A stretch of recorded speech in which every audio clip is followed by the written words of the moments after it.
Happy birthday to you. আগের ব্লগেই তো দেখালাম সন্ধ্যেবেলা বেরিয়ে রাত্রির 12টার সময় আমরা সেলিব্রেট করবো কী দিয়ে সমস্ত কিছু কিনে নিয়ে চলে এসেছি।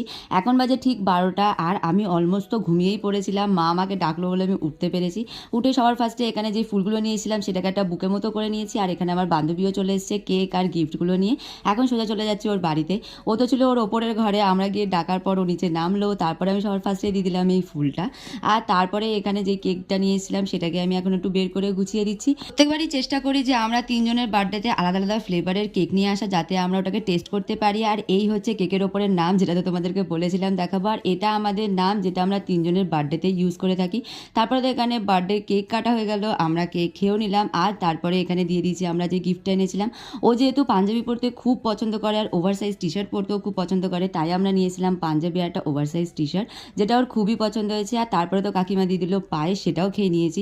আর প্রত্যেকবারের মতো বাড়ি থেকে বেরিয়ে এখন আমরা করছি ফটো সেশন। এটা আমাদের তিনজনের বার্থডেতে ম্যান্ডেটারি, এটা আমাদের হবেই। তারপরে আমাদের বান্ধবী যেহেতু একটু দূরে থাকে তাই ওকে গেছিলাম ছাড়তে। আর এখানেও দেখাচ্ছে যে আমরা কুকুর দেখলে কিভাবে ভয়টা পাই।